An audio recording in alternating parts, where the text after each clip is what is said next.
Ya, jadi saya ulangi ya. Jadi di sini sebetulnya kita akan lebih mudah untuk mengingat-ingat bilangan yang dikonversikan ke heksa dibandingkan dengan bilangan biner ya. Karena heksa itu kita hanya mengingat 2 angka atau 2 huruf saja. Tapi kalau biner kita harus mengingat 8 angka 0101. Tapi perlu kita ketahui bahwa untuk mesinnya sendiri sebenarnya dia itu hanya paham untuk bilangan untuk besaran yang menunjukkan bilangan biner ya. Jadi 0 dan 5 volt atau 0101. Nah, di sini tentunya biasanya orang akan berusaha ya, manusia berusaha untuk bagaimana kita memahami, mesin juga bisa paham. Akhirnya untuk memahamkan itu kita menggunakan dengan cara konversi bilangan. Nah, di sini kalau kita perhatikan, kemarin dalam contoh soal yang ada dalam tugas ada 8 bit ya. Kalau 8 bit kemudian di situ disampaikan di awal karena kita menggunakan bilangan bertanda, maka mau nggak mau kita harus mencoba untuk mengenal ya apa maksud bilangan bertanda itu sendiri. Kalau bilangan bertanda artinya kalau 8 bit range-nya tetap 255 atau 256 ya. Dari 0 sampai 255 sebenarnya. Tapi dengan bilangan bertanda berarti range-nya akan range-nya tetap tapi untuk nilai terkecil dan terbesarnya bergeser ya. Yang tadinya 0 menjadi terkecilnya min berapa? 128. 128 yang terbesarnya adalah 127. Artinya apa? Untuk mengenal bilangan positif dan negatifnya, berarti di situ kita mengorbankan satu angka di depan, paling depan ini. Nah, ini ada persoalan seperti ini yang kemarin saya dicontohkan dalam tugasnya ini seperti ini. Ini kalau kita perhatikan, saya akan bisa memastikan ya, kalau yang contoh yang pertama ini kemungkinan benar, kemungkinan salah ada. Contoh yang kedua juga begitu, kemungkinan benar, kemungkinan salah ada. Contoh yang ketiga, kemungkinan benar, kemungkinan salah juga ada. Contoh yang keempat, kemungkinan benar, kemungkinan salah juga ada. Mengapa seperti itu?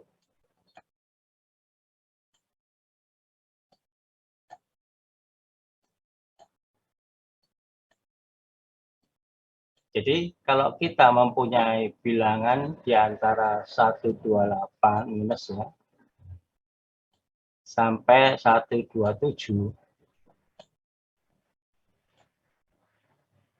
kalau bilangan yang kita jumlahkan itu di antara min 128 sampai 127, kalau kedua-duanya ini negatif, ini bisa jadi hasilnya akan bisa salah, bisa benar. Artinya kalau salah itu berarti dia overflow. Tahu maksudnya di sini? Misalkan gini, ini kalau yang di depan ini kan 101111 ya. Ini pasti bilangan negatif. Negatifnya berapa? Ini juga bilangan negatif. Kalau penjumlahan negatif dengan negatif, ini bisa jadi nanti hasilnya bisa lebih kecil dari 128.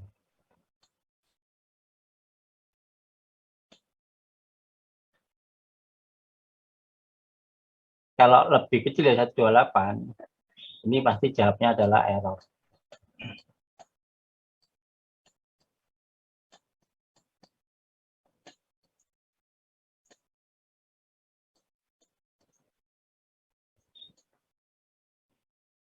Yang kedua adalah lebih besar dari min atau sama dengan ya 128 sampai dengan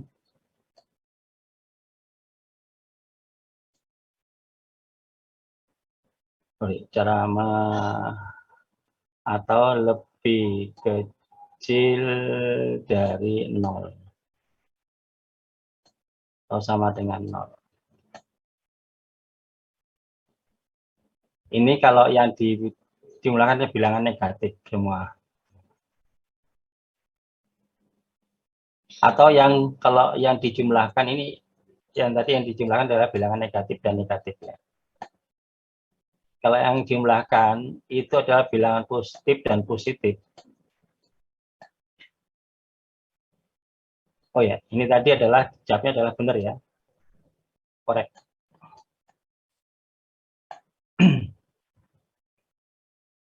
Kalau positif dengan positif, mungkin error, mungkin benar atau hanya error atau mungkin bisa benar semua. Mungkin error, mungkin korek. Error sama enggak. Ya, mungkin error, mungkin juga benar. Kalau error itu berarti overflow. Di sini adalah overflow ya.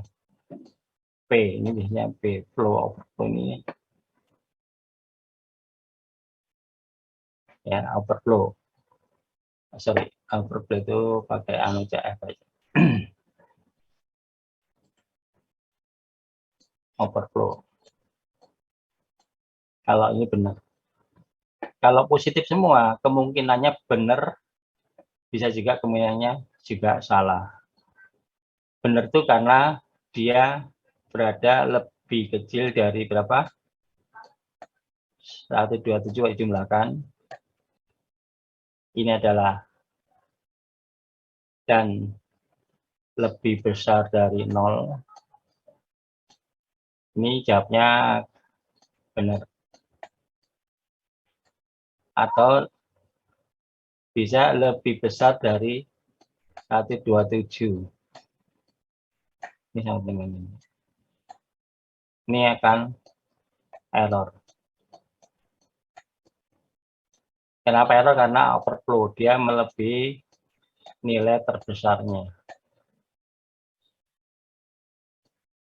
Nah, ini di dalam contoh ini kedua-duanya, keempatnya ini adalah positif-positif, negatif-negatif, dan positif-positif ya. Kenapa di dalam contoh tidak dibuat yang satu positif, satu negatif? Tahu nggak kira alasannya?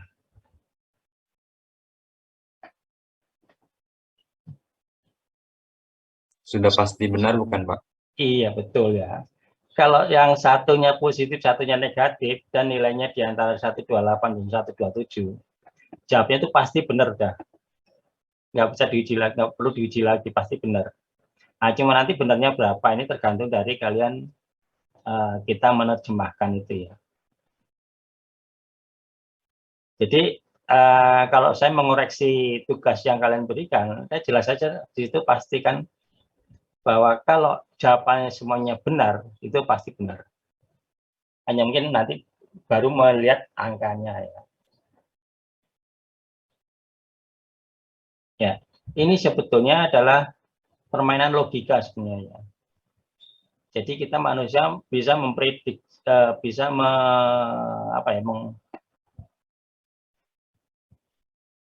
memperhatikan hanya dari tanda saja sudah cukup ya. Walaupun nanti juga belum tahu, kita belum sampai ke nilainya. Tapi dengan tanda ini kita sudah bisa mengatakan bahwa jawab yang terjadi pasti benar. Dan itu bisa dipastikan benar itu karena kalau cara sistem di dalam microprosesor itu biasanya kalau jawabnya itu sudah jelas benar, itu biasanya angkanya juga benar biasanya ya. Kecuali ada kesalahan dalam pemrograman semantik ya. Contohnya harusnya dikalikan tapi kita salah dengan cara menjumlahkan. Itu kemungkinannya pada saat tertentu memang benar, tapi dicobakan dengan angka yang lain ternyata salah. Itu biasanya ada kesalahan semantik ya, kesalahan dari bahasa programnya. Contohnya adalah 2 kali 2. Ini kalau kita bandingkan dengan 2 tambah 2. Hasilnya kan sama-sama 4 ya ini. Nah, waktu kita dalam pemrograman, kita salah memberikan tanda pengali atau penjumlah ini akan fatal ya. Karena pada saat itu kita memberikan nilai yang benar-benar sama, hasilnya juga sama. Padahal maksud kita itu bukan kali tapi plus. Ini akan menjadi fatal kalau seandainya angka yang kita contohkan adalah bukan 2, tapi misalkan 3, 4, dan seterusnya ya. Ya ini biasanya kesalahan semantik ini yang kadang-kadang kita dalam pemrograman itu harus benar-benar jeli ya. Karena kesalahan dalam program itu,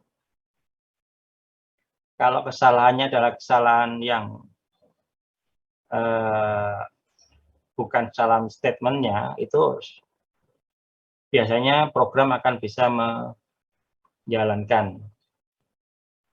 Tapi kalau kesalahannya adalah sintak, ya itu yang lebih enak sebenarnya. Jadi kalau ada kesalahan sintak itu pasti kita tahu bahwa programnya salah. Tapi kalau kesalahan semantik, seperti kita memberikan tanda kali itu salah ya, kita berikannya plus, nah ini akan jadi masalah ya. Ya itu yang kita sebagai orang yang memprogram itu harus tahu benar tentang permasalahan yang akan kita inputkan dalam sebuah program ya. Oke, jadi ini adalah contoh bagaimana kita mencoba untuk memahami apa yang dinyatakan dalam komputer itu benar atau salah, itu kita juga bisa memahami. Yang dinyatakan benar itu yang bagaimana, yang salah bagaimana. Jadi ada istilah overflow dan underflow ya. Underflow itu biasanya ya tergantung dari ini. Kalau overflow itu kalau ini dari 128 sampai 127, yang ini adalah overflow ini. Yang ini adalah underflow ya. Di bawah nilai yang diperkenankan. Oke, sampai sini saya kira cukup jelas ya.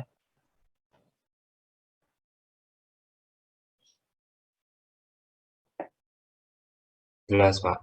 Oke, sekarang kita akan lanjutkan ke berikutnya ya. Ini kok ada nih ya.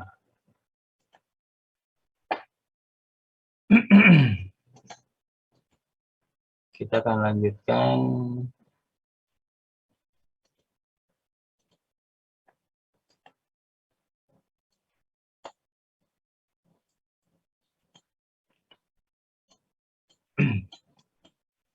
nanti akan kita bisa masuk ke memori ya.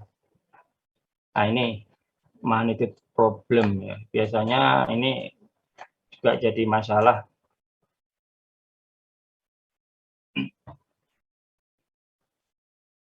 Kalau kita itu hanya mempunyai range antara min 128 sampai 127, sebenarnya 8 bit ya. Terus kalau kita bermain-main di antara itu saya kira nggak ada masalah. Tapi bagaimana kalau seandainya ternyata kita ingin membicarakan tentang bilangan di atas itu. Artinya bisa misalkan aja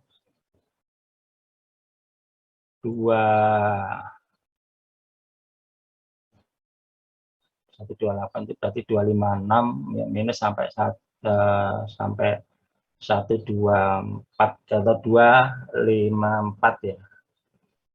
Ya ini jadi masalah. Biasanya di situ kita akan melipat gandakan sebetulnya ya. Artinya tadinya itu 8 bit jadi 16 bit. Nah, ini permasalahannya biasanya akan kita hadapi itu kalau bermain dengan tanda. Kalau yang tadinya itu setiap 8 bit itu ada tanda negatif dan positifnya. Bagaimana kalau 16 bit? Ya, akhirnya kalau itu kita main dengan model paket, ya mau nggak mau kalau itu 8 bit itu satu paket, ya berarti 16 bitnya 8 bit yang satu paketnya itu kita gunakan sebagai tanda dan yang lainnya adalah sebagai nilainya ya.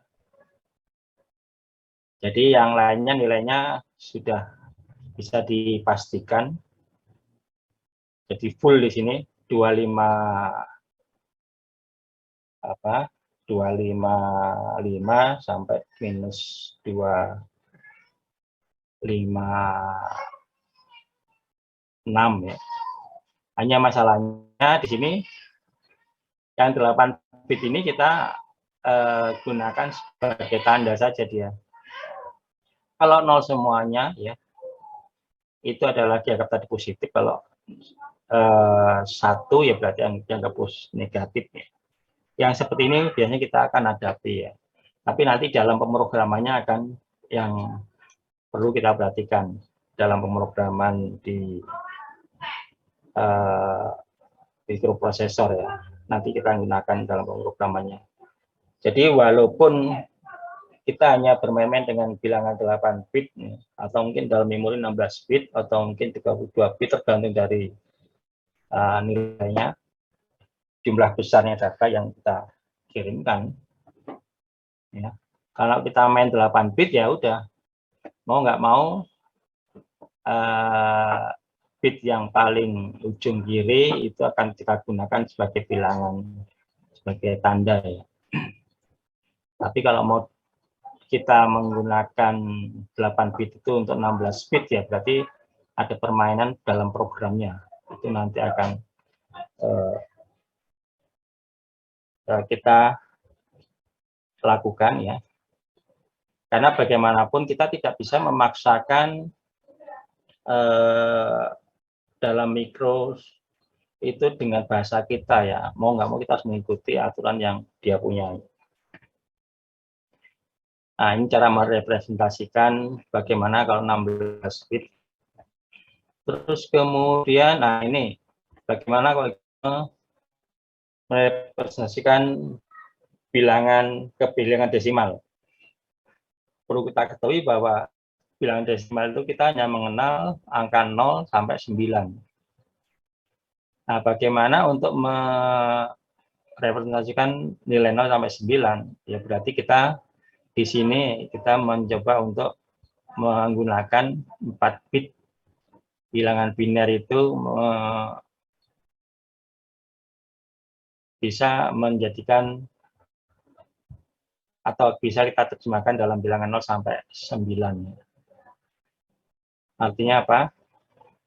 Jadi untuk kode 000 itu adalah sama dengan 0, 001 sama dengan 1, sampai bilangan dengan simbol 9 itu adalah 101. Bagaimana dengan yang lain? Yang lain ya kita korbankan di sini. Jadi di sini kita tidak menggunakan, perlu kalian ketahui waktu kita belajar elektronika digital ya, ada bilangan yang di situ tidak perlu kita pedulikan atau kita abaikan ya. Jadi di sini angka 101 ini ya kita nggak gunakan. Jadi untuk merepresentasikan bilangan yang kita kenal dari bilangan biner, ya kita hanya menggunakan 0000 4 bilangan biner ini sampai dengan 1000. Nah, kemudian di sini kita akan membuat sebagai paket. Ya, di situ tentunya untuk supaya bisa kita menggunakannya, ya nanti ada ketentuan-ketentuan yang perlu kita buat ya. Yang jelas antara 1010 ini sampai dengan 11 kita nggak akan mengenal ini. Kemudian untuk mengenal bilangan 0 sampai 9 ya kita akan menggunakan 4 paket sebuah paket yang isinya 4 bit ya. Jadi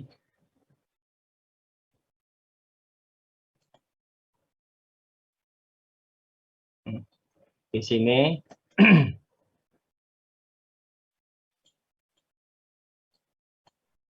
contohnya adalah seperti ini.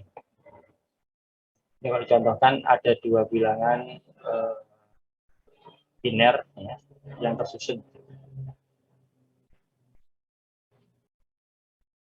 Jadi otomatis setiap nanti ada bilangan biner yang tersusun, maka kita membagi menjadi 4 menjadi satu kelompok itu 4 bit. Jadi kalau kita menjumpai bilangan biner 1001, 1001 ya berarti situ adalah 99. Ya. Jadi karena di sini kita bicara tentang BCD atau binary code desimal, berarti di sini tidak mengenal angka di atas angka 9. Itu adalah angka hexa, itu seperti ABCD itu kita nggak mengenalnya. Ya. Tentunya saya kira ini bisa dipahami ya, mudah sekali. Contohnya kalau 29 ya berarti 0010 1001. Ya. Kalau 56 binernya apa? Lima enam.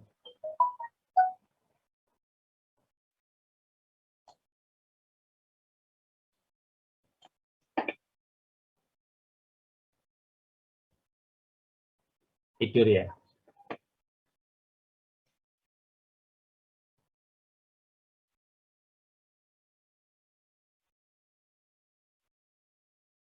Ini nggak ada suaranya ya.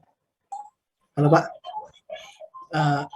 00 11 1000 Pak. 00 11 111 010 Pak. 56. Iya Pak. 0101 6-nya Ini Pak. 0110. 0110 ya. Ya, jadi kalian udah bisa refleks sekarang ya. Masalahnya bagaimana dengan tanda misalkan. Jadi kalau di sini kita menjumpai ya,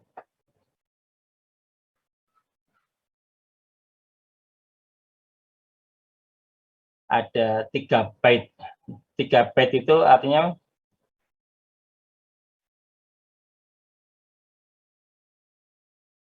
kalau 1 byte-nya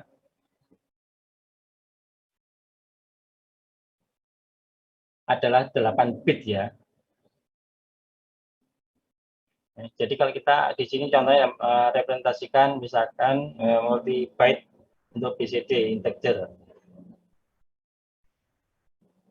Ini 3 byte ya. 3 byte berarti di sini masing-masing ini akan kalau kita satu ini kan ini adalah 0 0 0 1. Di sini adalah 0 0, 1, 0. Di sini adalah 0, 0, 1, 0.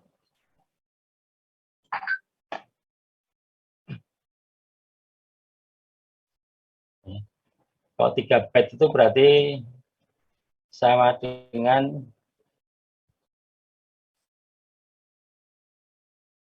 1 byte-nya itu adalah sama dengan 8 bit ya. Jadi ini ada 8 bit, 8 bit, ini 8 bit, ini 8 bit. Jadi kalau kita menyuplai seperti ini artinya bahwa 4 bit pertama, 4 bit kedua, 4 bit ketiga ini adalah bilangannya. Kemudian bit yang berikutnya adalah sebagai tandanya. Ya. Jadi ini adalah nanti kalau memang seperti itu terus artinya bahwa nanti kalau kita menjumpai maka mau nggak mau satu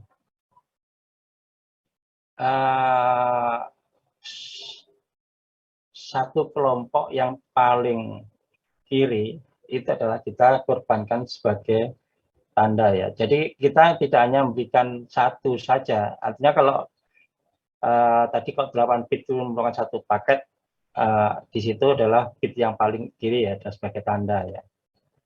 Kalau ini sudah model paket-paket, berarti satu paket penuh ini adalah dia akan menjadi sebagai tandanya. Artinya apa? Kalau plus ya, itu berarti di sini adalah 0 semua. Bukan hanya satu bit ya.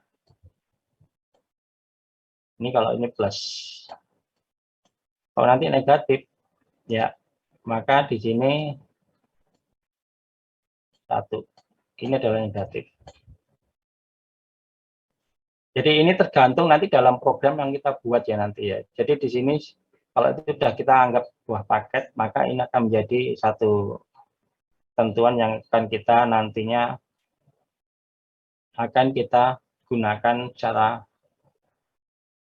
konsisten pada yang berikutnya ya.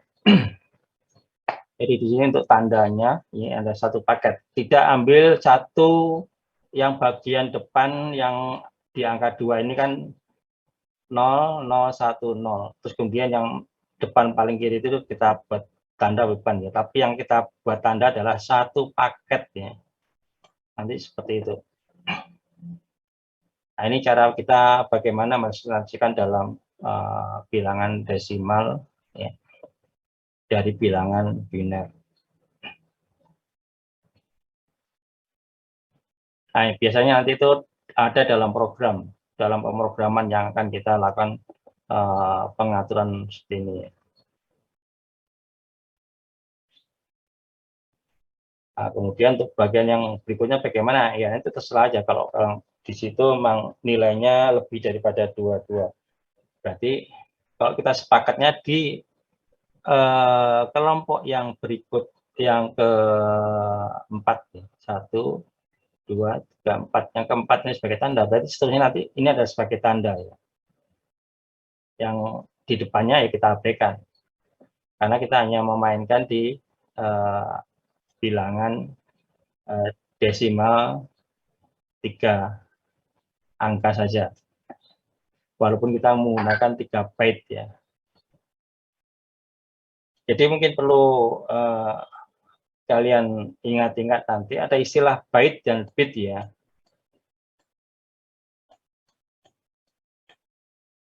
Bit ini sebenarnya dari asal apa ini? Masih ingat ya kemarin waktu pelajaran elektronika digital? Bit itu dari kata apa?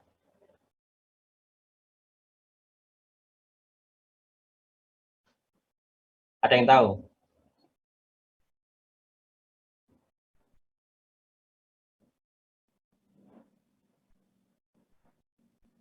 Karena harus ingat ya.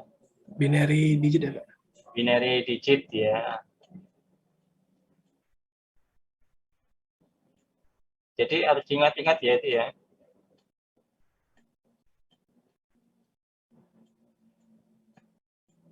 dia ambil depan dan belakangnya ini. Nah, kalau byte ini biasanya kumpulan bilangan biner untuk 8 bit ya. Sorry, kumpulan bilangan biner ya 8 bit. Ya. Kalau 4 bit apa namanya?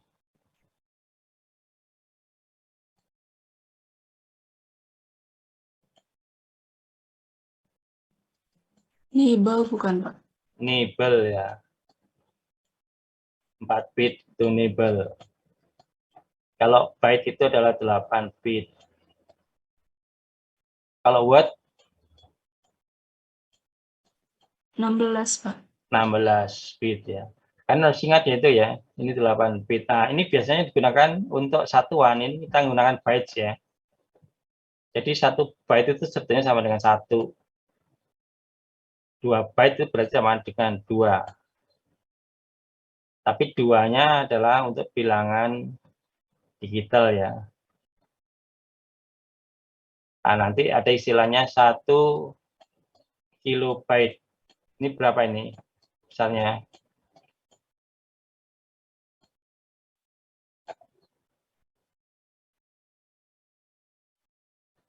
berapa 1 kilobyte?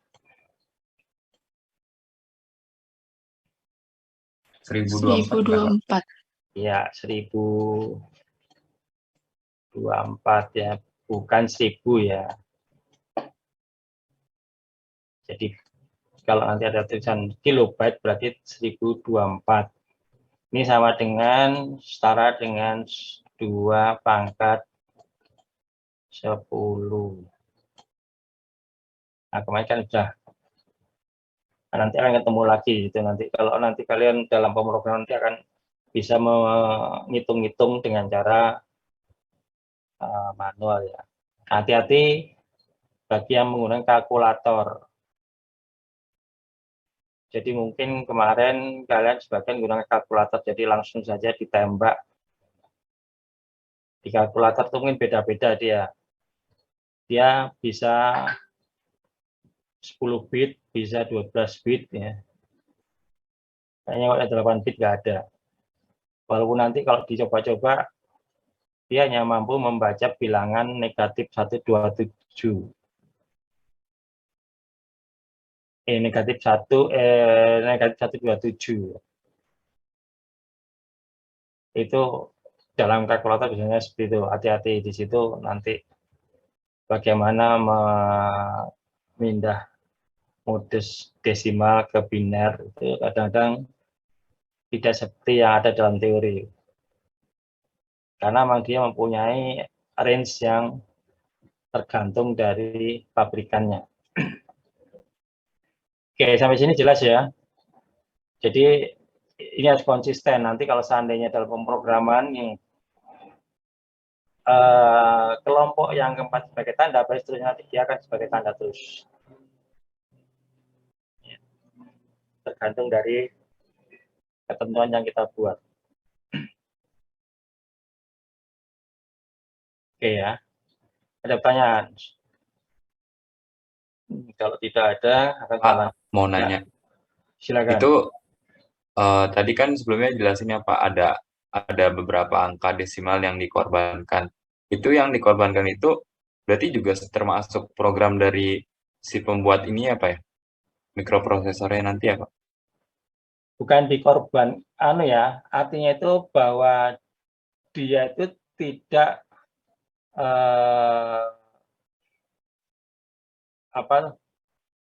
tidak bisa merepresentasikan nilainya. Artinya sebetulnya ya tergantung dari apa yang akan kita lakukan nanti. Kalau saya ini adalah kita menggunakan 8 bit ya. 8 bit kalau untuk menentukan bilangan positif negatif, mau nggak mau yang paling ujung kiri ya kita gunakan untuk membedakan antara positif dan negatif. Jadi tetap saja dia itu nanti munculnya ya tetap 0 dan 1 ya. Cuman di situ 0 itu artinya apa, 1 itu artinya apa. Nanti dalam programnya nanti yang biasanya kalau dalam itu sudah termasuk dalam yang tertanam dalam mikro apa di dalamnya di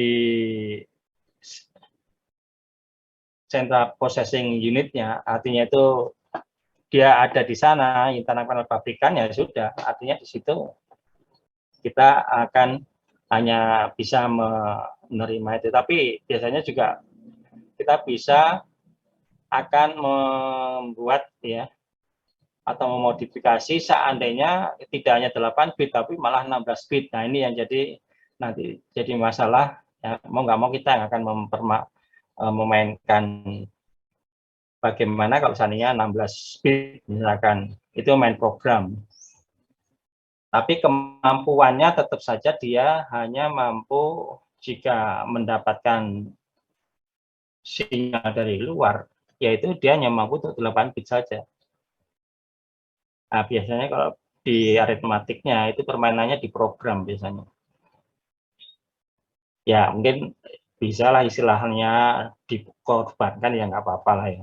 Dikorbankan artinya itu dia tidak menentukan nilai, tapi dia hanya menentukan tanda saja. Jadi nanti dalam pemrogramannya bisa saja walaupun 8 bit kita bisa main-main dengan angka di atas 1 kilo itu bisa. Kalau 8 bit kan hanya sampai 1256 ya. 255 kalau 111 semua. Tapi kita juga bisa menjumlahkan dengan nilai di atas 255. Bisa sampai ya tergantung dari naik permainannya. Karena dalam penjumlahan itu ada statement tuh untuk yang bergeser ya, menggeser. Jadi hasil penjumlahan digeser ke hasil berikutnya akan bergeser ke kiri. Berikutnya lagi bergeser ke kiri. Itu nanti permainnya di program ya. Ada bahasa programnya, ada istilahnya rotate, bisa ada carry, ada buru dan sebagainya. Nanti di dalam programnya nanti. Itu Mas. Oke Pak, makasih Pak. Iya. Ya, ini kalau merepresentasikan biner ya.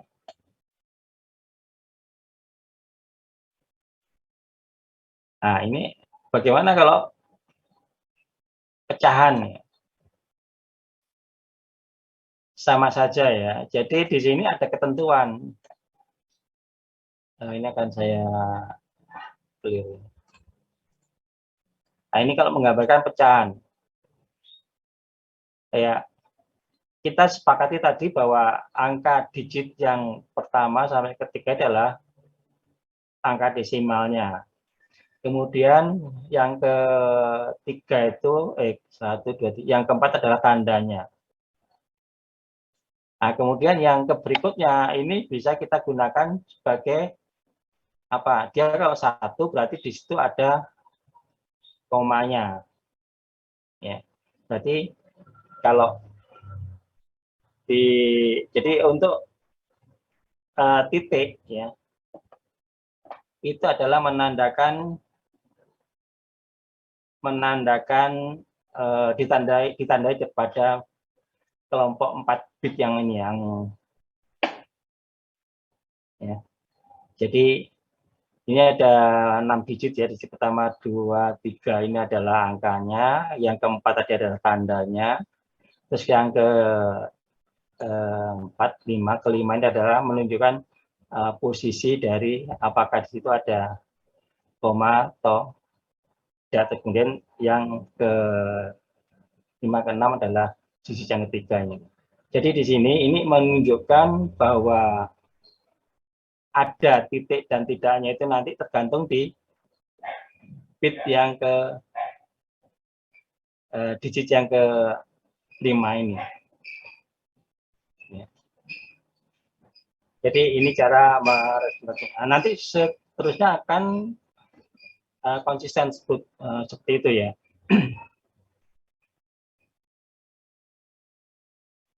Jadi kalau di sini 2 berarti ada koma di digit yang kedua. Nah, ini tergantung dari nanti dari simbol di sini ya. Jadi kalau di sini 0000 terus kemudian ini 0010 ya. Nah, itu berarti di situ ada digit dari angka ini yang 2. Jadi sebenarnya tergantung dari ini nanti nilainya. Jadi kalau di sini ini adalah 00 ini misalkan 1 ya berarti di sini ada di 22.1 ya. Ini kalau misalkan 1 misalkan. Kalau sebenarnya nggak ada sama sekali ya berarti ini adalah T221. Artinya nggak ada apa-apa di sini. Kalau ini 0 ya. Nah ini sebetulnya adalah menunjukkan tanda di mana di sana ada titik ya. Karena ya itu tadi, karena di dalam biner, dalam mikroprosesor kita mengenal 0 dan 1 saja. Dan kita menerjemahkannya tergantung dari 0 dan 1 yang tertulis di situ. Ya. Jadi ini tergantung dari apa yang kita akan lakukan supaya nanti kita bisa merepresentasikan dalam desimal kalau itu adalah untuk BCD. Yang ini nanti akan selalu kita jumpai. Mungkin nggak hanya desimal saja, mungkin ada lagi yang lainnya ya.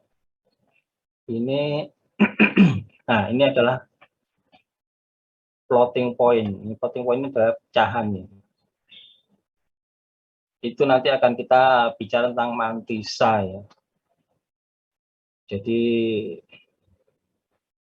di situ mantisa adalah angka yang ada di dalam pecahan ya. Artinya itu mantisa itu adalah angka-angka dalam pecahan, kemudian di situ juga akan eksponen. Nah ini bagaimana kalau kita menjumpai seperti itu ya, tetap saja bahwa nanti kesepakatannya bagaimana. Jadi ini saya langsung ke contoh aja ya, misalkan ya. Nah, ini misalkan saya menggunakan yang apa, yang biner ya. Di sini ada yang desimal. Langsung yang ke biner, yang 1110 1 ya. Ini sebenarnya kalau nilai yang floating point atau yang pecahannya ya 1110 1. Jadi koma 1, jadi di belakang koma ada 5 angka ini. Kemudian eksponennya ini adalah kita ditunjukkan di sini kapan ini titik ini posisinya ada di 111 di 3 angka di depan ini. Maka di sini eksponennya kita 2 pangkat 3. Jadi 3 ini sebenarnya menunjukkan 3 angka. Jadi kalau kita menjumpai angka seperti ini,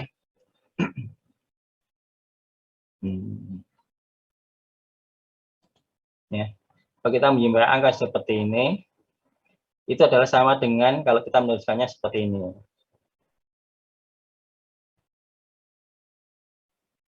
Jadi di sini nanti kita akan menjumpai satu ketentuan sebetulnya ini adalah konsisten semua. Hanya kita perlu menerjemahkan ya bilangan biner itu ke dalam bahasa kita sebenarnya dari angka yang kita pahami. Jadi di sini adalah kalau misalkan 0, ini biasanya kita bermain-main dengan bilangan floating point, bilangan di belakang koma. Jadi kita nulisnya adalah titik 11101. Ini kalau di sebelah kanannya tidak ada pengali atau eksponennya, ya artinya ya nilainya ya ini. Tapi untuk mengetahui apakah di sini itu nilainya 100 atau mungkin 1000 atau mungkin setengah dan sebagainya, ya tergantung dari ini ya, tergantung dari eksponennya nih. Jadi kalau seandainya di sini eksponennya itu adalah 2, di sini pangkat min 1, artinya apa kira-kira? Bisa menduga nggak? Jadi titik 11101, ini adalah angkanya biasanya dimulai dari 1 ya. Nggak ada titik 0 itu nggak, biasanya 1. Paling titik 11101 kali 2 min 1, artinya apa di situ? Eksponennya min 1 bukan, Pak? Pangkatnya ini min 1. Ini kan pangkatnya positif ya, 3 ya. Berarti dia titiknya bergeser ke kanan. Kalau di sini pangkatnya min 1, ya berarti di situ adalah sama dengan 0.0111101 ya. Kalau ini min 2 berarti di depannya ada tambahan 2. Ini kalau penulisan bahasa kita kan begitu. Biasanya 0,0011101. Itu kalau penulisan dalam bahasa binernya, ini adalah sama dengan titik 11101 ini kali 2 pangkat min 1. 2 pangkat min 2, 2 pangkat min 3, dan seterusnya. Jadi sebelah kirinya menunjukkan eksponennya kita berapa. Kalau kalikan berarti geser ke kanan. Kalau itu 2 pangkat 3. Kalau pangkat min berarti geser ke kiri. Jadi ini di gambar ini kan seperti itu ya. Nah, ini sebetulnya adalah kita bagaimana memainkan angka di dalam bilangan biner dengan bilangan yang kita pahami ya, ini desimal dan sebagainya.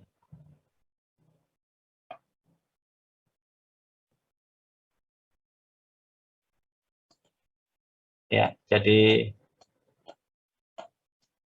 mungkin banyak lagi. Ini alfanumerik data. Bagaimana kita menggunakan, kita sering mengenal angka-angka di dalam keyboard ya. Sebetulnya angka yang kita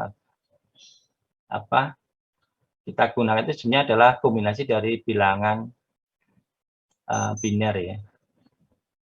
Jadi di situ adalah bit yang ke 000, ini sebenarnya di situ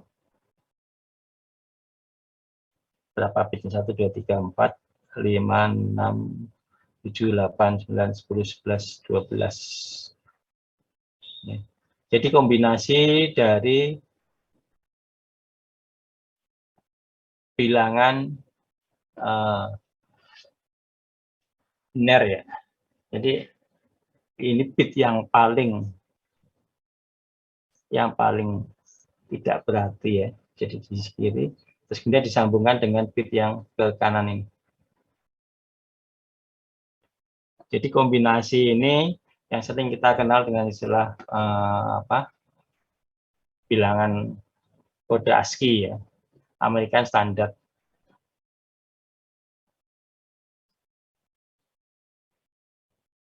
Jadi di sini adalah menunjukkan kombinasi bit yang pertama ini adalah dengan bit yang sebelah kanan. Jadi kombinasi ini nanti akan menunjukkan bilangan ASCII ini. Jadi di sini ini contohnya ya. Let's compute variety for 0010 0011.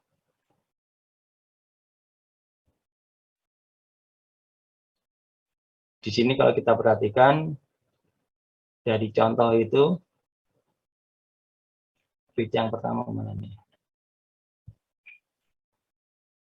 Yang paling kiri 0, 0, 0. Ini 0, 0, 0, 0, 1. Jadi kalau 0, 0, 0, 0 itu adalah sama 0, 0, 0, 1 sama dengan, jadi kalau ini 1, ya, ini kan kombinasi ya 001 dengan dikombinasikan di sini.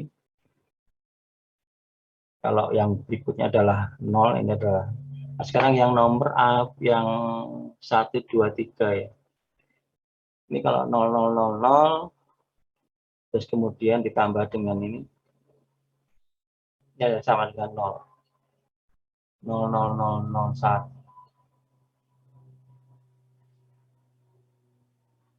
0, 0, 0, 0, terus kemudian 0, 1, 1.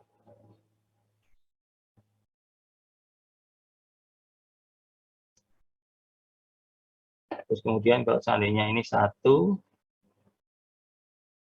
ini 0001 kombinasikan dengan 011. Jadi ini adalah kombinasi bit yang berikutnya. Ini semuanya beda ya. Jadi di situ angka yang tertulis di dalam keyboard ini simbolnya akan kombinasi binernya adalah berbeda, unik ya. Sampai nanti akhirnya itu adalah di ini FFP ini. Ini 1111, ini 1111. Ini adalah del. Nanti ini kombinasi ini nantinya yang akan diberikan di dalam sistem di keyboardnya. Nah, ini untuk yang model ASCII. Nanti ada juga yang untuk yang apa ya, yang JIS, yang Jepang, mungkin ada yang Korea, ada yang Thailand, itu beda lagi ya. Ini tergantung dari kombinasi keyboard sesuai dengan standarnya. Nah, kalau yang umum yang kita gunakan adalah yang keyboard yang untuk standar Amerika ya. Nah, kalau kita ingin menggunakan keyboard standar yang lainnya, nah biasanya ada tambahan program yang perlu kita install. Jadi kita bisa juga menambahkan ya. Contohnya di sini saya nggak menginstal ya, yang ada yang Jepang ya, ada yang Amerika, ada yang Thailand, tergantung dari nanti cara installnya. Jadi di settingannya kita akan bisa merubah. Tapi hati-hati nanti kalau merubah yang untuk komputer ya, standarnya tidak menggunakan standar Amerika. Biasanya ada satu masalah di dalam aritmatiknya nantinya. Kecuali kalau kita benar-benar pun sepenuhnya menggunakan keyboardnya dengan keyboard yang aslinya, biasanya nggak ada masalah. Jadi kalau kita menggunakan keyboard yang standarnya ASCII, nantinya akan ada masalah sedikit ya, dalam konversinya. Ya. Jadi ini benar-benar di situ adalah kombinasi yang sangat unik.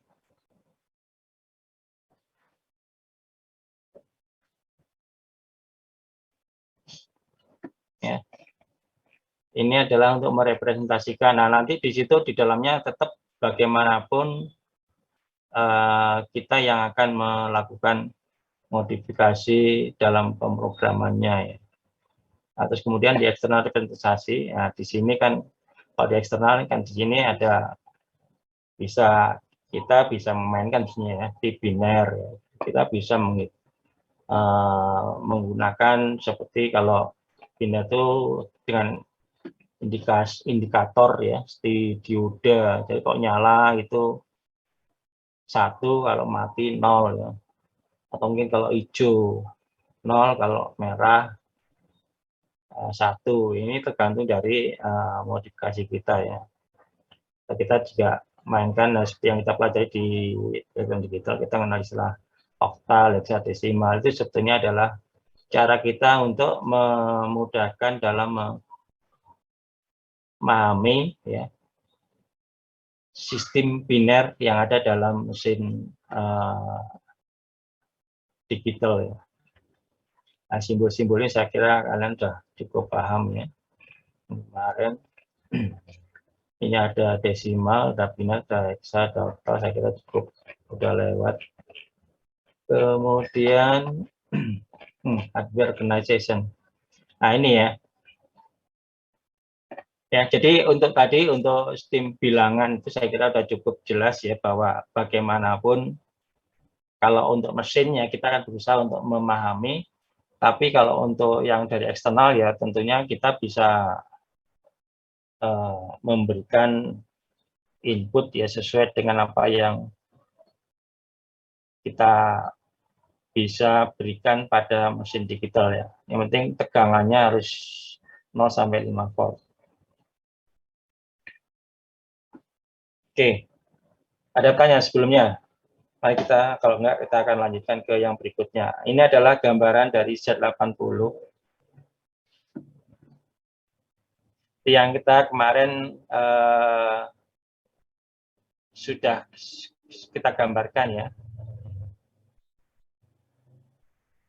Ini kalau saya akan coba, kalian perhatikan di gambar ini. Ini Z80 ini adalah CPU-nya nih sebenarnya. Central Processing Unit-nya.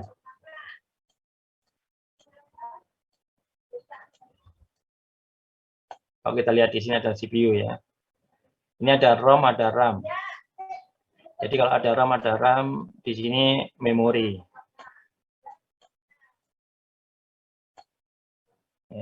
Ini ada port I/O, berarti di sini ada port I/O. Yang saya gambarkan kemarin masih ingat harusnya. Hati-hati nanti kalau saya tanyakan. Coba perhatikan di sini. Dari CPU ini ada alur yang keluar masuk. Berarti dari CPU ini ada alur yang keluar masuk.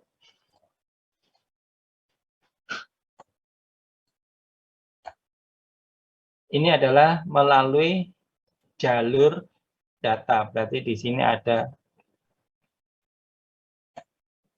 ini data bus. Data bus. Keluar masuknya kemana? Ke memori yang RAM.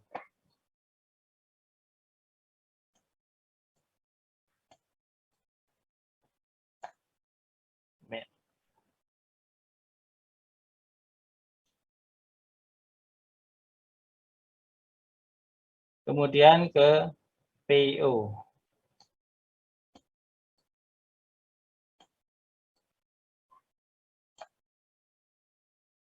Kemudian dari CPU ini ada yang jalur yang lain.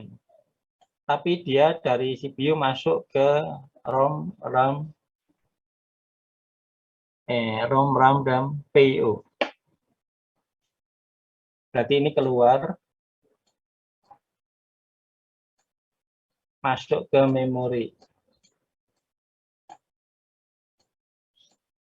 Masuk ke memori, ke I/O. Nah, kemudian ada dua arah. Dari CPU, ya, ini ke RAM, ini dari PIO,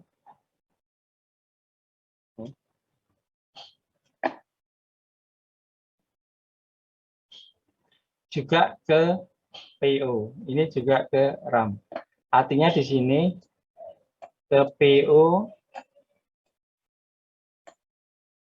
ini ke memori, dua arah.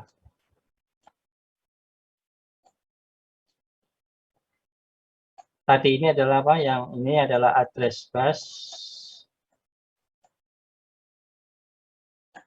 Yang di sini adalah control bus. Dari PO ini ada keluar masuk. Keluar, ada masuk. Nah, gambar inilah yang kemarin saya gambarkan itu dari standar Z80 yang ada di sini. Tentunya di sini ada tambah lagi, ada reset, ada clock, dan sebagainya ya. Ada tegangan 5 volt. Jadi jangan salah ya. Jadi bagaimana cara menggambarkan blok diagram sederhananya untuk sistem mikro semuanya sama seperti ini. Jadi untuk data busnya itu adalah data yang mengirimkan dan menerima dari CPU ke CPU. Karena datanya akan diolah di CPU, juga hasil olahan akan dikembalikan lagi ke. Nah, kemudian untuk address busnya adalah pengalamatan. Ini hanya dari CPU, karena yang mengalamati adalah CPU ke I/O maupun ke memori. Nah, untuk pengiriman data dan penerimaan data itu ada yang mengendalikan melalui control bus. Ya. Ini adalah gambar sederhananya yang kompleksnya kira-kira seperti ini gambarnya.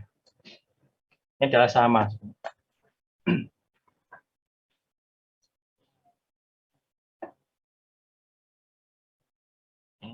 Nah, di sini kalau data bus berarti di sini ada berapa bit untuk data bus? Berapa jalur? 8 bit. 8 bit, Pak. 8 bit ya untuk data busnya ini bidirect. Ini 8 bit untuk data bus. Dan untuk address busnya adalah unidireksional, ini adalah satu jalur adalah 16 bit. Ini harus diingat, kita hanya bermain-main dengan mikroprosesor 8 bit dengan ruang memori 16 bit ya. Ini adalah nanti waktu kita praktikum itu yang akan nanti kita lakukan. Kita hanya bermain-main data untuk 8 bit dengan ruang memori 16 bit.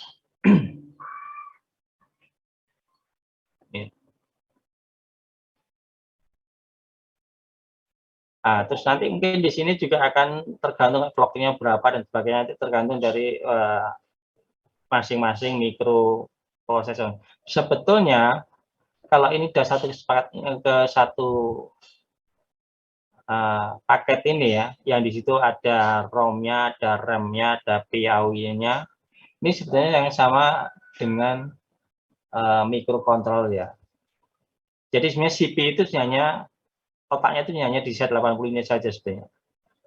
Mikroprosesor itu di Z80-nya ini sebenarnya.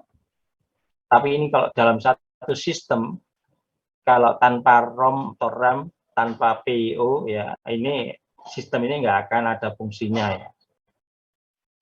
Nah, waktu itu memang cukup mahal ya. Maka sekarang kita bisa mendapatkan satu modul yang lengkap ya. Sudah termasuk ada RAM-nya, ada CPU-nya, ada PIO-nya. Tergantung dari harganya ya. Tadi ini paling nggak ada yang harga 40 dan kita dapatkan mikro kontrol yang komplit. Kalau yang dulu zaman sebelum ada mikrokontrol ini mahal sekali. Ini harganya mikroprosesor yang ada itu sebenarnya akan kita gunakan praktikum sebenarnya cukup mahal ya. Harganya itu sampai 2-3 jutaan. Padahal kalau untuk fungsinya sebetulnya sama dengan mikrokontrol yang ada itu. Hanya di sini dalam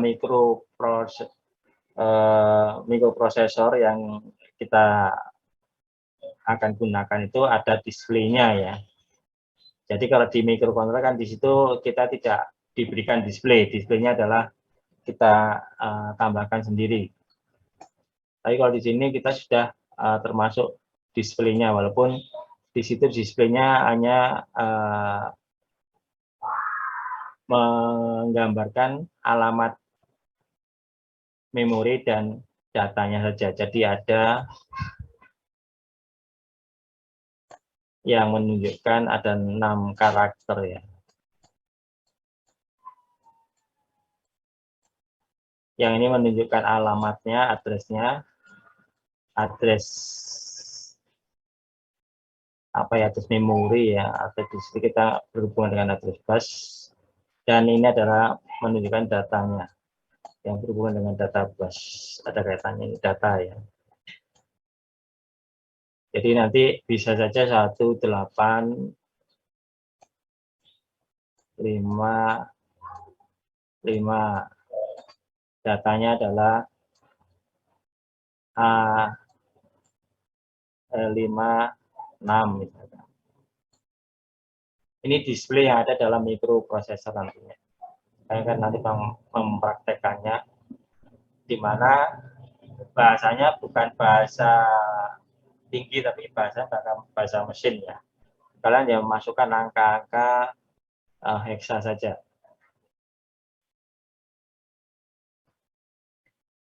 Jadi dari 0 sampai F.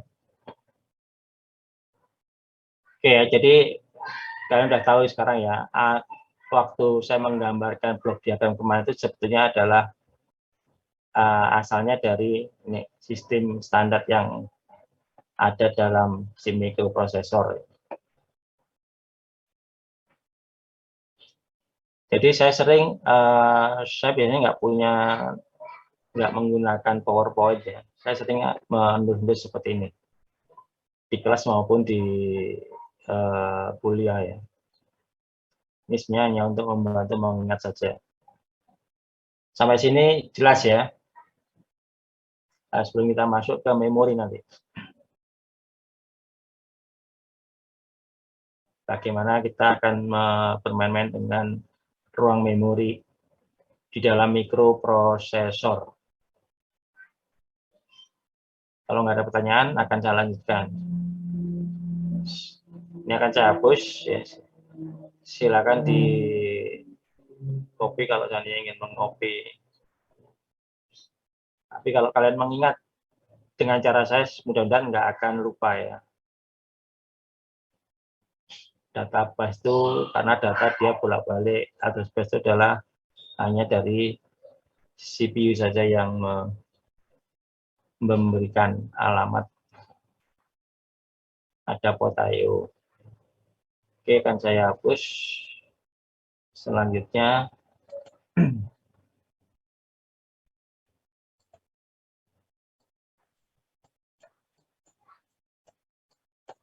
ini jangan. Nah, sekarang apa bedanya RAM dengan RAM? ROM dengan RAM? Ada yang jawab?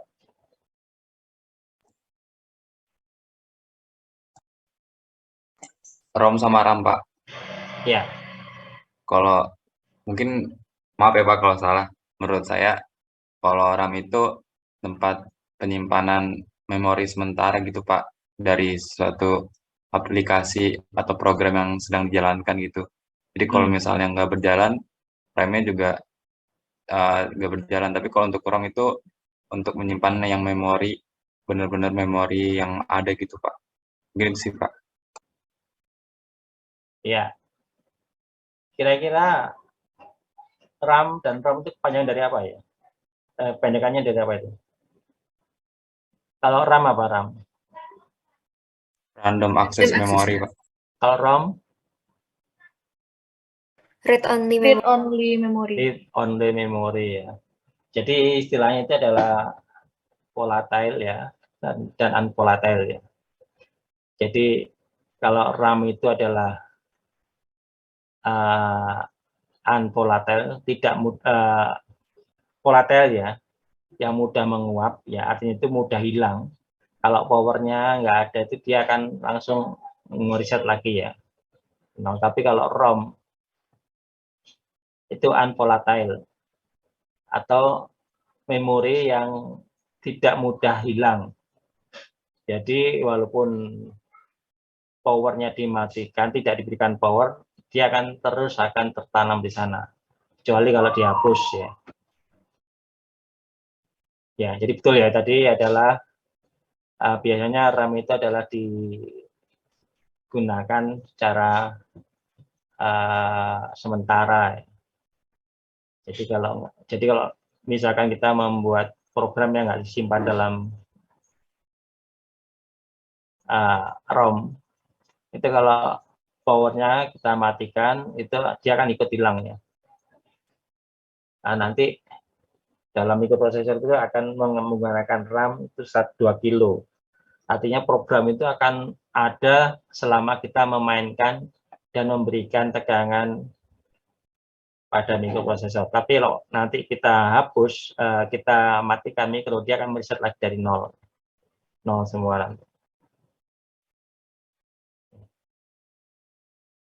Jadi kalau untuk yang nanti akan kita gunakan, kita hanya diberikan ruang sekitar 2 kilo saja.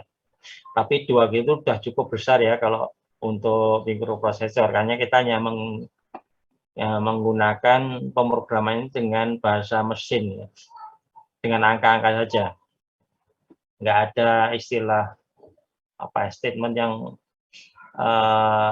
dituliskan dalam bentuk perintah, misalkan copy, cetak, dan sebagainya, nggak ada itu. Kita hanya memberikan angka saja, 01, 2, 3, ya, huruf hexa. Ya, jadi itu yang berhubungan dengan RAM dan ROM ya. Kemudian, ini sebetulnya adalah dalam mikroprosesor, nanti akan kita bahas berikutnya. Jadi di situ ada tempat pemrosesan otomatis ya, ALU, terus ada di sini ada istilah geseran, ini ada flex ya. Nah, nanti kita akan ke sana juga, artinya ke praktikum ya.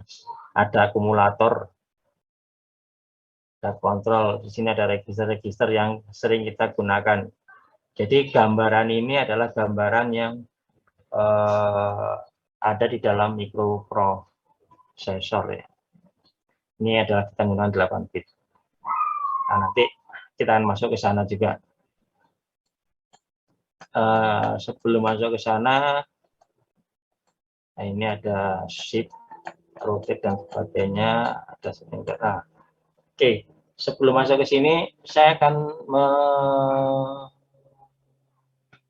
memberikan tentang bagaimana kita bermain-main dengan ruang memori yang tersedia. Karena ini penting, artinya buat kita, karena kita tidak akan bisa menggunakan ruang itu tanpa batas ya.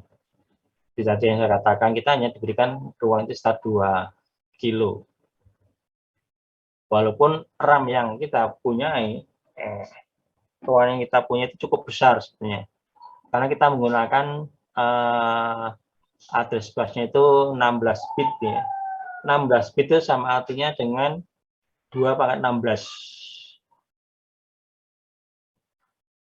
Ruang memori yang kita punyai itu adalah 2/16 atau 64 kilobyte ya.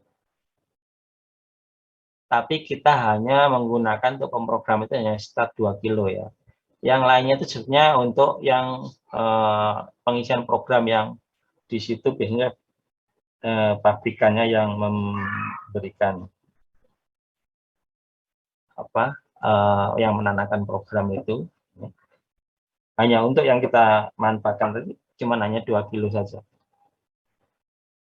Nah, permasalahannya adalah bagaimana kita akan mengetahui posisi program itu tuh ada di mana sih sebenarnya. Nah, ini akan saya contohkan di sini. Saya akan share aja ruang kosong. sharing whiteboard. Oke. Yang kalian ketahui ya, bahwa ruang memori yang kita punya itu adalah berdasarkan dengan jalur bus yang tersedia ya. Karena ada 16 bit ya.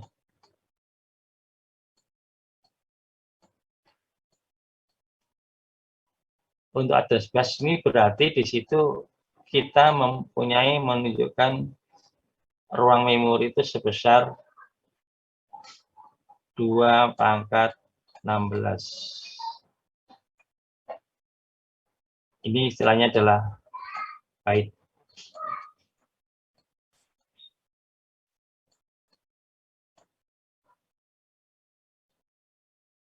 Atau ini sekitar 64 kilobyte.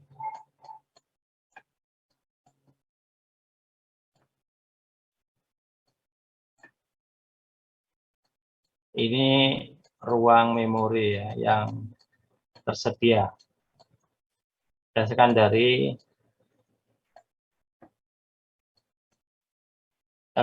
jalur bus yang kita punyai.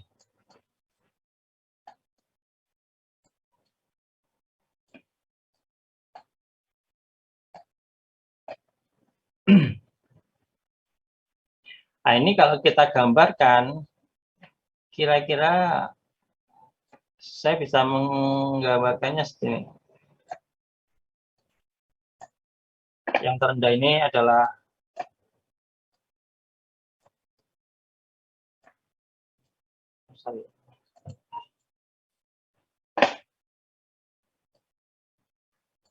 nol,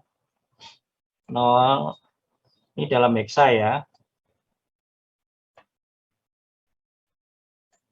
Ini bisa 0, 0, 0, 1, dan seterusnya. Sampai yang tertinggi adalah F. F.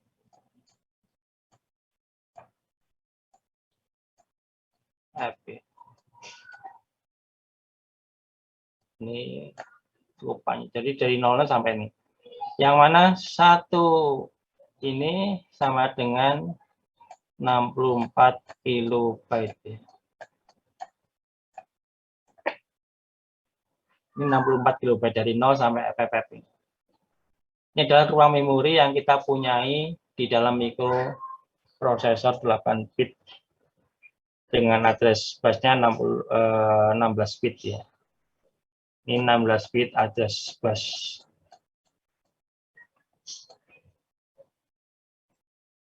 Nah, dari 00 sampai FFF ini bisa kita manfaatkan. Tapi untuk programnya sendiri, kita hanya diberikan ruang itu untuk programnya, ya, itu kita hanya diberikan sekitar 2 kilobyte saja.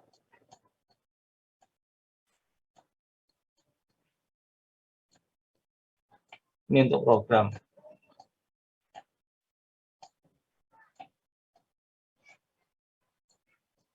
Biasanya dalam mikroprosesor yang kita gunakan nanti, alamat pertamanya adalah 1800.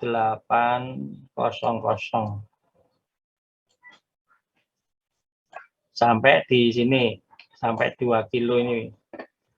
Nah, kan masih ingat, bagaimana untuk mengetahui 2 kilo, itu kira-kira alamatnya berapa di sini?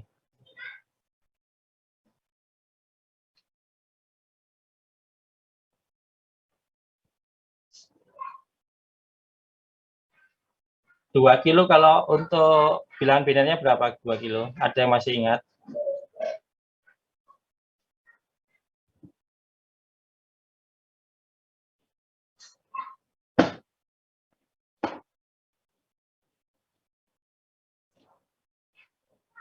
Siapa yang masih ingat cara menghitung?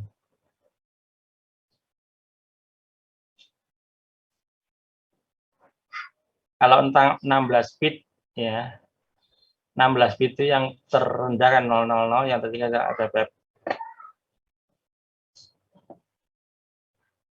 Kalau misalkan alamat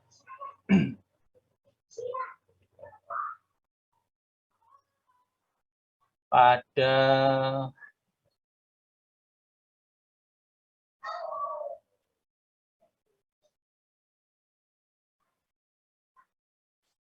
eh, 200 byte misalkan. Kalau 200 byte itu alamatnya berapa ini kira-kira? 200 byte.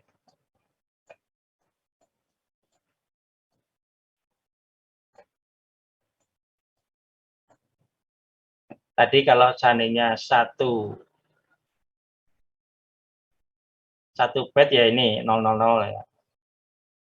Ingat, nanti 0 ini juga ikut dalam hitungan ya. Ini kira-kira address-nya berapa ini? Ini berapa dalam hexa? 200 byte ini kira-kira berapa ya? Oke. Sebelum masuk ke situ, saya akan mencoba untuk membuat ilustrasi ya. Saya akan sederhanakan ruangan ini.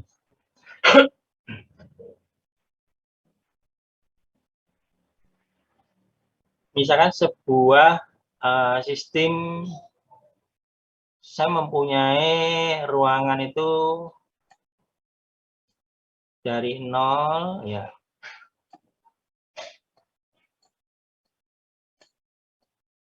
Ini saya akan bagi sembarang aja.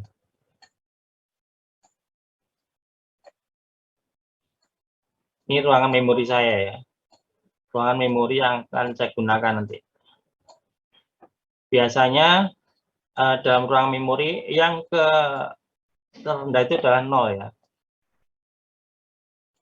1, 2, 3, 4,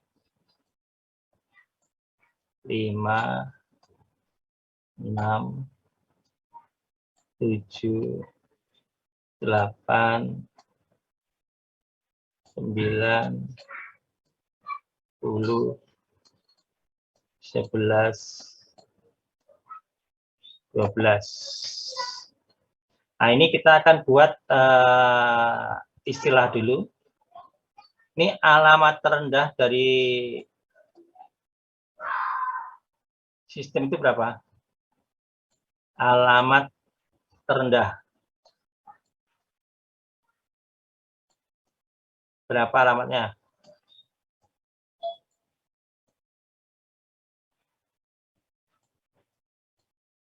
Nih, sistem yang saya gambarkan ini berapa ini?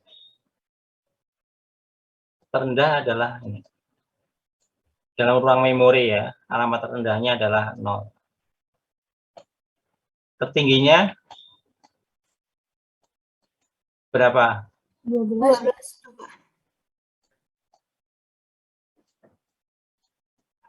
Tertingginya adalah 12. Ini berapa ada ruang memori? Ruang yang sedia berapa?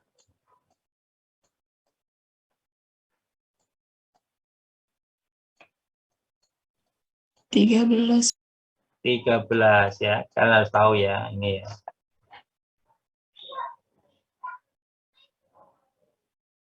Ruang memori ada 13. Alamat terendahnya adalah 0, yang tertinggi adalah 12. Nah, sekarang seandainya saya menggunakan ya, ini pertanyaannya. Saya membuat program, alamat program tersebut, alamat yang terendah, ya akan saya tulisnya AR ya, alamat rendah. Alamat rendahnya adalah 3. Kemudian program tersebut besar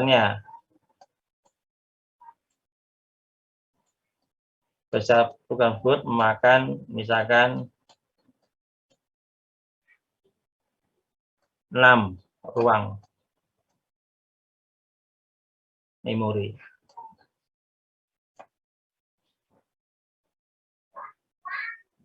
Ini berapakah alamat yang tertingginya? 8, Pak. Berapa? 8, Pak. 8. Coba kita cek. Terendahnya adalah 3, berarti di sini rendah. Terus besarnya adalah 6, berarti kita akan menggunakan 6 ruang dari ini. Berarti di sini 1, 2, 3, 4, 5, 6. Berarti alamat tertingginya adalah 8. Formulanya gimana nih formulanya ini?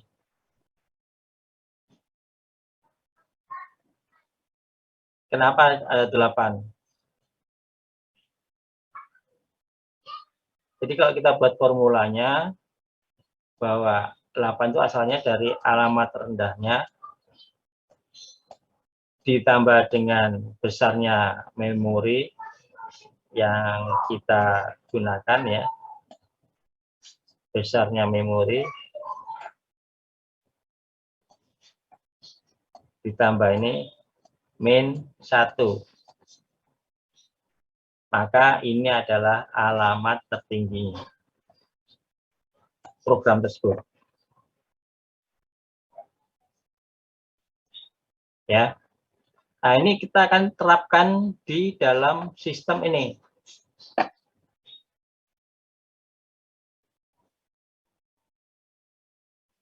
Kalau alamat terendahnya adalah 1800, ya, alamat terendahnya ini, terus besarnya ruang yang kita gunakan adalah 200 byte.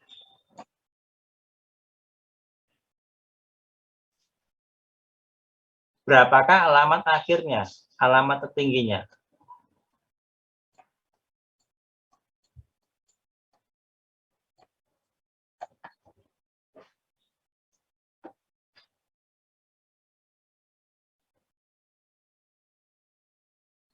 Maka kita akan menggunakan rumus ini. Rumus ini kita gunakan. Alamat rendahnya 1800.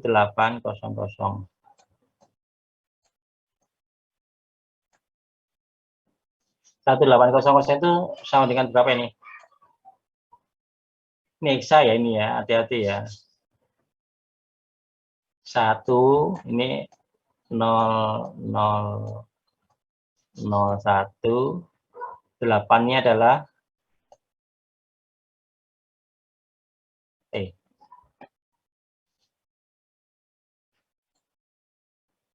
1, 1000. 0, ditambah ini 0, 00. tambah lagi 0-nya 8 kali. Nah, sekarang 200 ini berapa ini?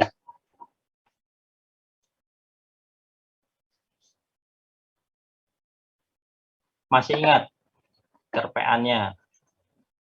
1, 2, 4, 8, 16, 32, 64, 1, 2, 8. Nah, di sini 256, Pak. 256. Berarti di antara ini kan ya? Iya, Pak. Berapa kira-kira?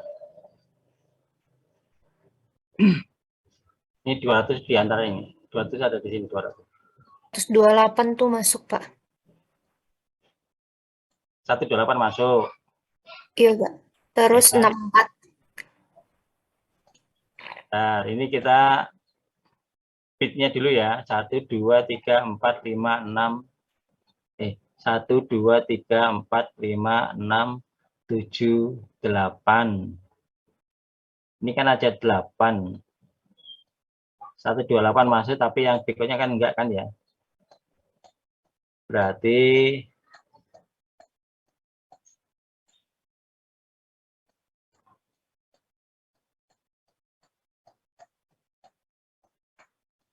ini kan ya, ada 8 ya. Ini masuk 1. 64 masuk enggak? Masuk, Pak. Masuk, Pak. Masuk, berarti berapa? 1, 1. 1. 0.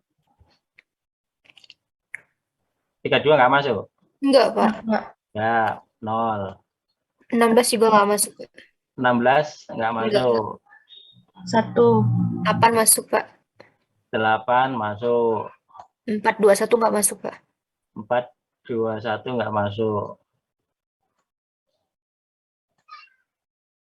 Nah, ini tuh semua sama dengan 200 kan ya. Nah, ini kita tambahkan di sini dia. Ini 1, 0, 0. Kalau rumusnya kan gitu tadi, ditambah. Ini 1, 1, 0, 0. 1, 1, 0, 0. Nah, ini kita jumlahkan.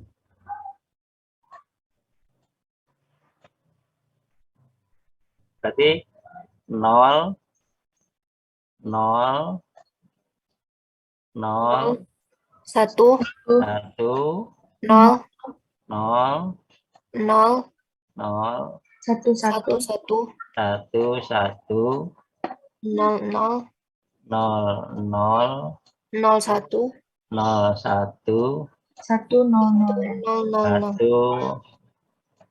0, 0, 0. Nah, rumusnya tadi apa? Ditambahkan, ini ditambah, terus kemudian Dikurang 1. dikurang 1. Kurang 1, min 1. Ini berarti apa? 1. Di sini 1. Ini 1, 1. Sini 0. 0. 0, Kan tadi diambil kan ya, 0. Nah, sekarang ini 0. 0, 0, 1, 1, 1, 0, 0, 0, 0, 0, 1, 1, 1, 0, 0, 0. Ini kalau kita tulis dalam heksa 1, 8, 8. Ini berapa ini? B ya, Pak. 12. 12 itu apa? C, Pak. C. C. Berapa ini? 7. 7. Berarti alamat ini kalau untuk 200 ya. Ini dari saya anggap di sini di bawahnya ini ya. Ini sampai sini. Ini 200 byte.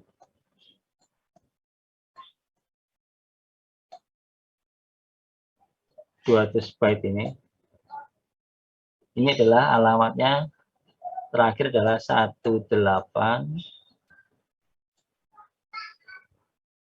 C7.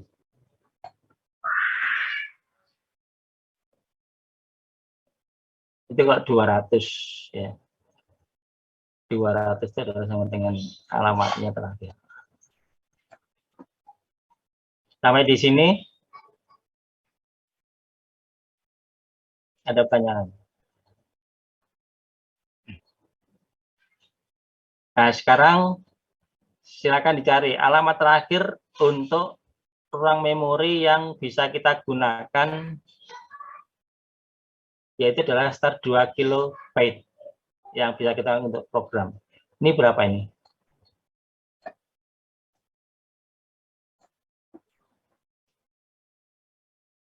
Dua kilo.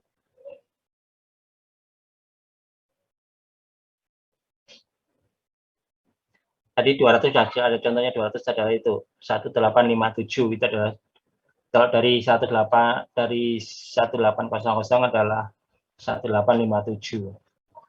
Itu sama dengan ruang yang kepakai 200 byte. Sekarang kalau 2 kilo itu alamat terakhirnya berapa itu? Ada yang mau nyoba? Silakan.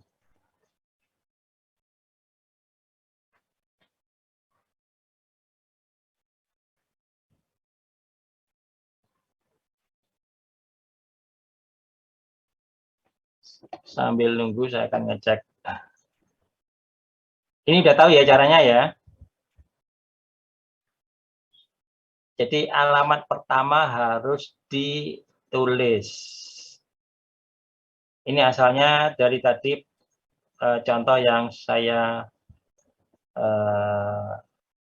contohkan tadi adalah alamat rendahnya adalah 3. Kemudian kita menggunakan 6 ruang, berarti 6 ruang itu adalah 6 lokasi. Kalau kita hitung dari 3, 4, 5, 6, 7, 8, ini adalah ruang terakhir.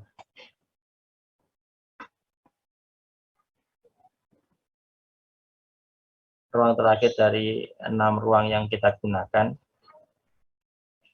Yang dimaksudnya adalah alamat terakhir berarti. Jadi alamat terakhirnya 8. Alamat terakhir itu ada 8 itu asalnya dari mana? Kalau kita buat rumusnya adalah alamat awal 3 ditambah dengan 6 dikurangi 1. Ini adalah formulanya. Nah, formula ini kita gunakan untuk menentukan ruang akhir untuk 200 byte.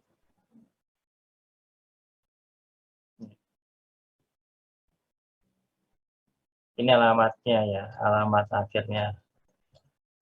Itu adalah 18. Kalau byte-nya adalah sekitar berapa tadi itu?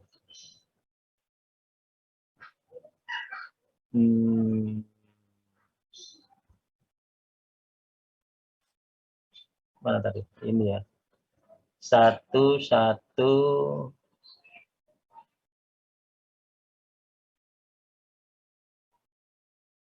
200 sama dengan kalau heksanya berarti C8. Ini C8 ini adalah sama dengan 200 byte. Nah, untuk mendapatkan ruang yang dimaksud di sini adalah C1800 dikurangi dengan C8 ditambah dengan C8 dikurangi 1. Itu adalah alamat terakhir yang dimaksud. Jadi alamat setelah 200 byte. Dalam 200 byte alamat terakhirnya adalah 1857. Asalnya dari 1800 ditambah dengan C8 dikurangi 1. Oke, sekarang untuk 2 kilo, berapa alamat terakhir dari ruang memori ini? Silakan dicari.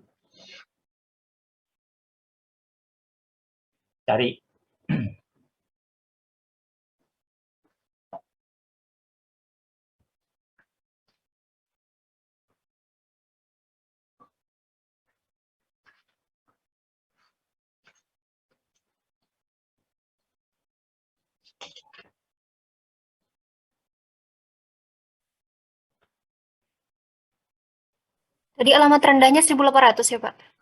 Ya, Rendannya 1800.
Pak, Ya, 1F CF ya, Pak. 1F CF, Pak. 2 kilo loh ya. Iya, Pak, 2 kilo, Pak. 2 kilo itu bukan 2000 loh ya.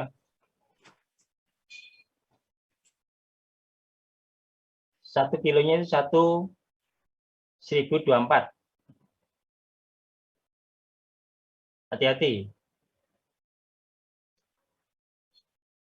1 kilonya adalah 1024, bukan 1000 ya. Kalau 2 kilo berarti kan berapa? Iya, Pak, salah, Pak. Bentar, Pak. Berarti 111 semua, Pak, sampai 11 digit ya, Pak. Iya. Bentar, Pak, dikoreksi.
Pak, izin jawab, Pak. Ya, Saya dapat 1 FCF, Pak. 1 FCF, Pak. benar. Coba diulang lagi. Ya, Pak. 1 FFF ya, Pak. Iya, betul. 1 FFF. Ya.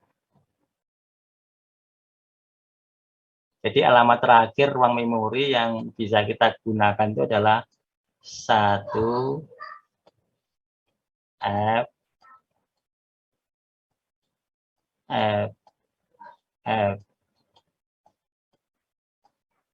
Itu adalah 2 kilo ya. Dari 1800.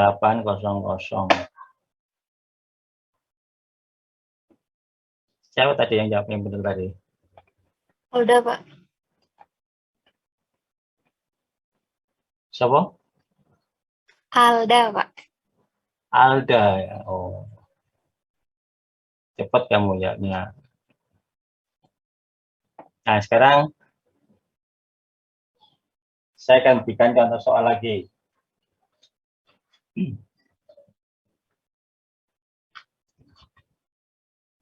Contohnya adalah suatu mikroprosesor. Kamu tulis ya. Semuanya harus bisa loh ya. Dengan bus alamat 16 bit. Berarti mikroprosesornya sama dengan yang kita punya. Menggunakan memori 8 kilo dari bagian atas ruang memori. Berapakah alamat yang paling rendah dari memori tersebut? Kalau dari bagian atas,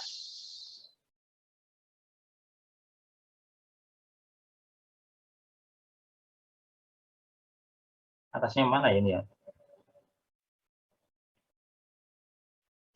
Yang FFFF ya.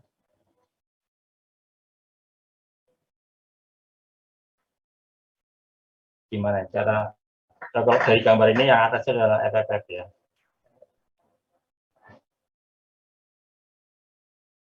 Saya ulangi lagi, suatu mikroprosesor dengan bus alamat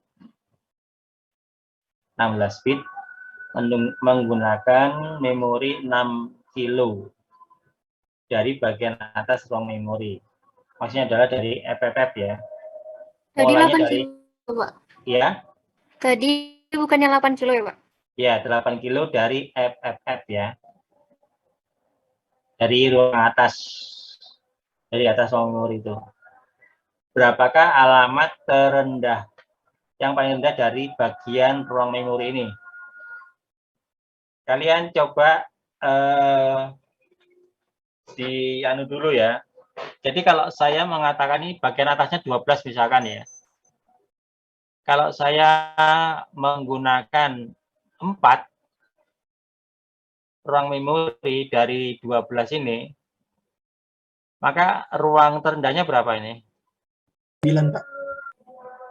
Jadi 12, 11, 10, 9. Ini ruang yang bawah. Asalnya adalah tentunya 12 dikurangi 4 ya.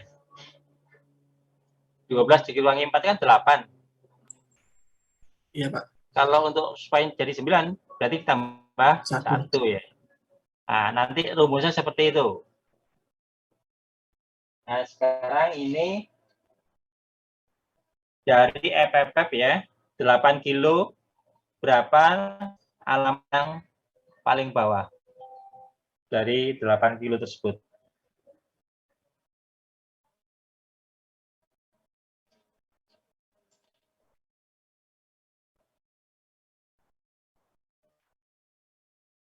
Ini isinya sama dengan nanti kalau kalian main-main di komputer juga seperti itu ya.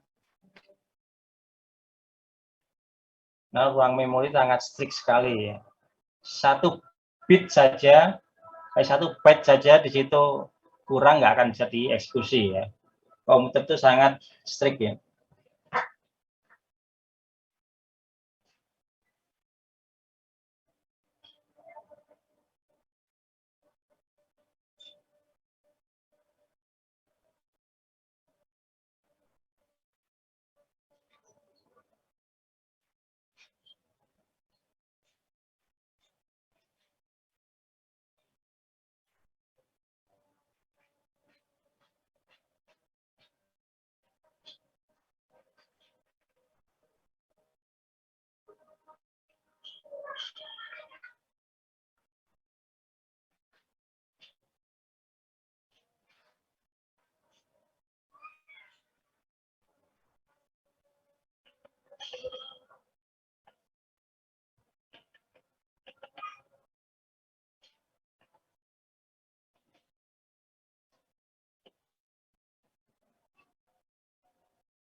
0,001 ya, Pak?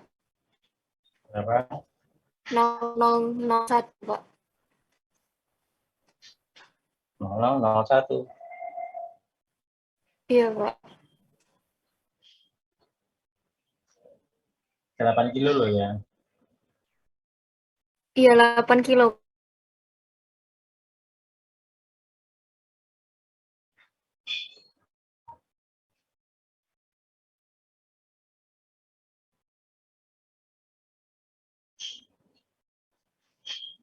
Ruang atasnya berapa kamu? Pakai FFF. Iya, Pak. FFF. FFF dikurangi 8 kilo.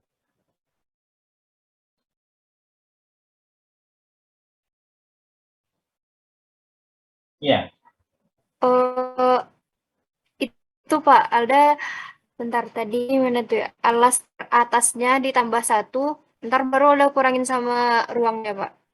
FFF-nya itu dikurangi dengan 8 kilo. Begitu, Pak. Iya toh?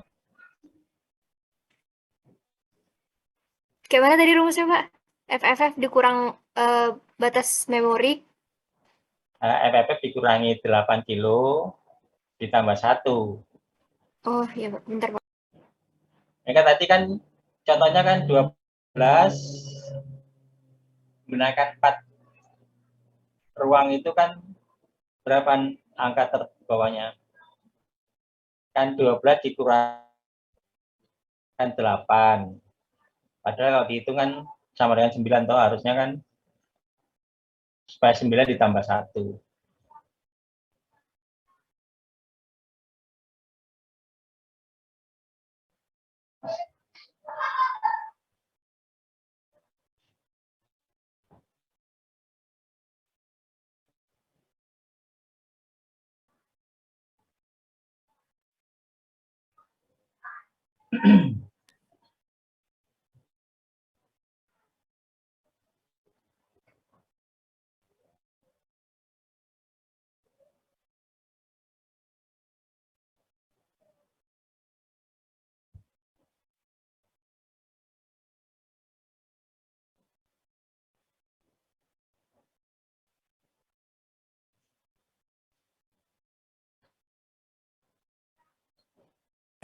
Pak, kalau saya dapatnya E0 channel, Pak. 0 channel.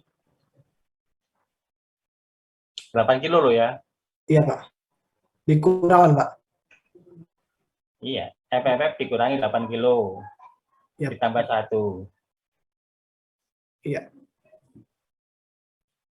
Belum benar. benar.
BFFF ya, Pak? Apa? BFFF. Udah ditambah 1 belum? Udah, Pak. Udah ditambah 1, Pak. Belum tambah 1 itu. Saya mau jawab, Pak. Iya. Dapatnya E000, Pak. Iya, betul. E000. Siapa ini yang jawab tadi? Nanang, Pak. Nanang. Jawab yang benar adalah E000.